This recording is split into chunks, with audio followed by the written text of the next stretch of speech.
ब्रह्मा जी का अपनी पुत्री से विवाह का असली सच। ब्रह्मा जी का अपनी पुत्री से विवाह का असली सच क्या है, यह आज भी शोध का विषय है।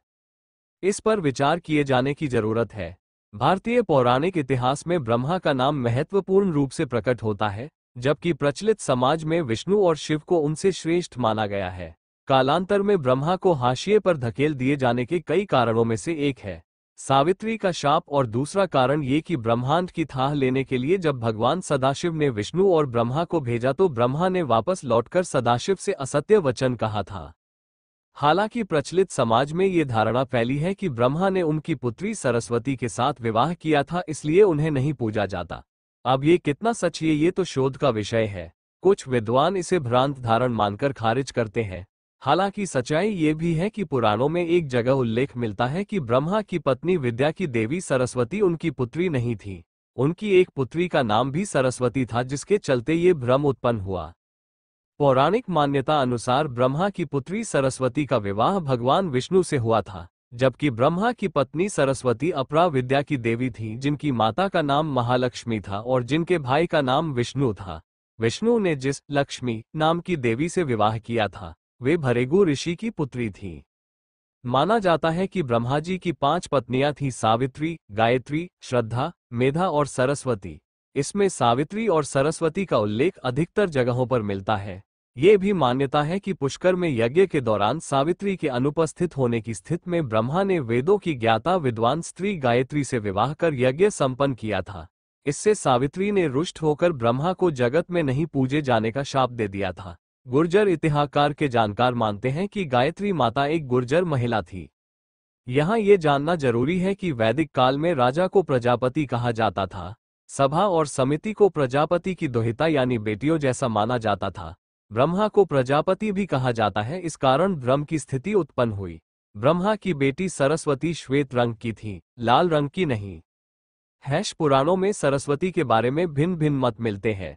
एक मान्यता अनुसार ब्रह्मा ने उन्हें अपने मुख से प्रकट किया था। एक अन्य पौराणिक उल्लेख अनुसार देवी महालक्ष्मी, लक्ष्मी नहीं, से जो उनका सत्व प्रधान रूप उत्पन्न हुआ, देवी का वही रूप सरस्वती कहलाया। देवी सरस्वती का वर्ण श्वेत है। सरस्वती देवी को शारदा, शत्रुपा, वाणी, वाग्देवी, वागेश्वरी और भारती भी कहा जाता है। संगीत की उत्पत्ति करने के कारण वो संगीत की देवी भी है। वसंत पंचमी के दिन को इनके जन्मोत्सव के रूप में भी मनाते हैं। श्री भागवत्यानंद गुरुजी के अनुसार सरस्वती का शब्द का प्रयोग उसके लिए आया है जो ज्ञान की अधिष्ठात्री हो, विद्या की अधिष्ठात्री हो और साकार रूप में विद्यमान हो। उस ऊर्जा शक्ति के लिए सरस्वती शब्द का प्रयोग किया गया है।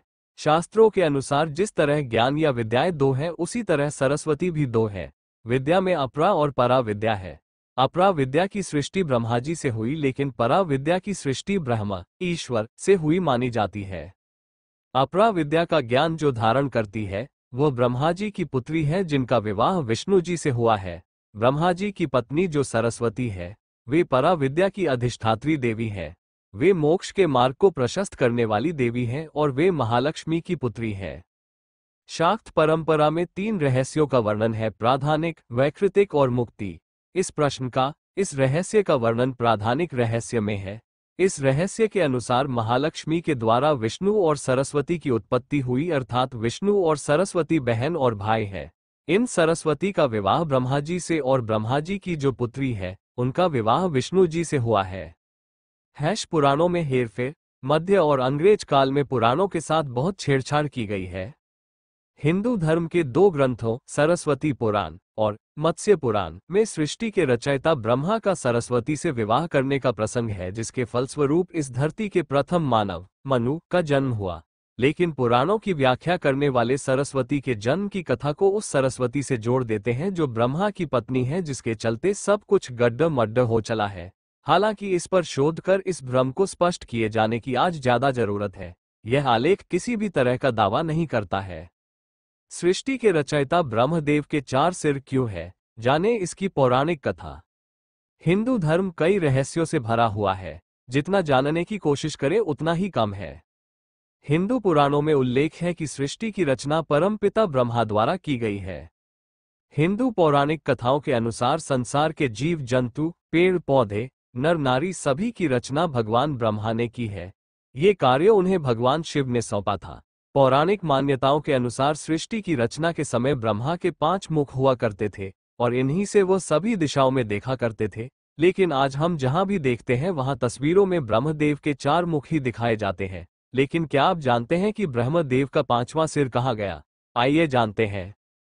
पौराणिक कथाओं के अनुसार हिंदू पौराणिक कथाओं में सारी सृष्टि, जीव जंतु, पेड़ पौधे, नर नारी सभी भगवान ब्रह्मा द्वारा रचित बताए गए हैं। ऐसा माना जाता है कि भगवान ब्रह्मा के 4 सिर हैं जो चारों वेदों के प्रतीक है। ब्रह्मदेव का एक सिर और हुआ करता था, मतलब उनके कुल 5 सिर थे।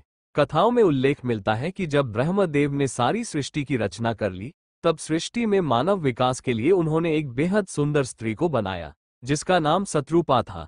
देवी शत्रुपा वैसे तो ब्रह्मा की पुत्री थी, परंतु वे इतनी सुंदर थी कि ब्रह्मदेव उनको देखते ही उन पर मोहित हो गए और उनको अपनाने के लिए आगे बढ़े। देवी शत्रुपा उनसे बचने के लिए हर दिशा की तरफ जाने लगी, लेकिन ब्रह्मदेव ने अपने 3 सिर और उत्पन्न कर हर तरफ से देवी शत्रुपा को देखना नहीं छोड़ा। जब शत्रुपा ब्रह्मदेव की नजरों से नहीं बच पाई, तब वे ऊपर की तरफ दौड़ने लगी। उस समय ब्रह्मदेव ने अपने एक और सिर की उत्पत्ति की जो ऊपर की तरफ देख सके। देवी शत्रुपा की ब्रह्मा से बचने की हर कोशिश नाकाम साबित हो गई।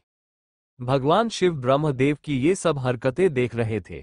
शिव की दृष्टि में शत्रुपा ब्रह्मा की पुत्री थी, इसीलिए उन्हें ये घोर पाप लगा। इससे क्रोधित होकर भगवान शिव ने अपने एक गण भगवान भैरव को प्रकट किया और भगवान भैरव ने ब्रह्मदेव का 5वां सिर काट दिया, ताकि शत्रुपा को उनकी कुदृष्टि से बचाया जा सके। जब ब्रह्मा का 5वां सिर कट गया तब उन्हें होश आया और उन्हें अपनी गलती का एहसास हुआ। जाने कौन है सृष्टि को रचने वाले ब्रह्मदेव? कैसे हुई थी इनकी उत्पत्ति? कौन है ब्रह्मदेव? पंडित रामचंद्र जोशी के अनुसार सृष्टि की उत्पत्ति से पहले ये पूरा संसार जल में डूबा हुआ था। उस समय एकमात्र भगवान नारायण देव शेष शैया पर लेटे हुए थे। जब सृष्टि की रचना का समय आया तो भगवान नारायण की नाभि से एक प्रकाशमान कमल प्रकट हुआ। उसी कमल से वेद मूर्ति ब्रह्मा जी प्रकट हुए। चारों ओर देखने पर भी जब उन्हें कोई लोक नहीं दिखा तो वे कमल का आधार पता लगाने के लिए उसकी नाल से होते हुए जल में पहुंचे, फिर भी उन्हें कुछ पता नहीं चला। अंत में वे वापस कमल पर लौट आए। इसके बाद अव्यक्त वाणी से उन्हें तप करने की आज्ञा मिली, जिसके बाद उन्होंने 1 सहस्त्र दिव्य वर्षों तक तप किया। उनकी तपस्या से प्रसन्न होकर भगवान ने उन्हें दर्शन देकर अपने लोक का भी दर्शन करवाया। ब्रह्मा जी के पुत्रों की प्राप्ति के बारे में जानकारी। ब्रह्मा जी के सबसे पहले 4 पुत्रों का नाम सनत कुमार था। उनका जन्म तब हुआ था जब ज्ञानेंद्रियां विकसित नहीं हुई थी। ये पुत्र अबोध थे और संतानोत्पत्ति की इच्छा या सामर्थ्य नहीं रखते थे। ब्रह्मा जी ने सृष्टि के निर्माण के लिए कार्य करने के लिए 10 और पुत्रों की उत्पत्ति की, जिन्हें 10 प्रजापति कहा जाता है। इनमें से 5 प्रजापति ज्ञानेंद्रियों का प्रतिनिधित्व करते थे। ये ज्ञानेंद्रियां थीं आंख, कान, नाक, जिह्वा और त्वचा। वहीं 5 प्रजापति कर्मेंद्रियों का प्रतिनिधित्व करते थे। ये कर्मेंद्रियां थीं हाथ, पांव, मुंह, मलद्वार और जननेंद्रिय। इन सभी पुत्रों को मांसपुत्र कहा जाता है। भागवत पुराण के अनुसार मांसपुत्रों के नाम ये हैं अत्रि, अंग्रिस, पुलस्त्य, मरीचि, पुल, क्रतु, भृगु, वशिष्ठ, दक्ष और नारद। इन ऋषियों को प्रजापति भी कहा जाता है। ब्रह्मा जी ने सरस्वती से विवाह किया था और उनसे स्वयंभू मनु को जन्म दिया था।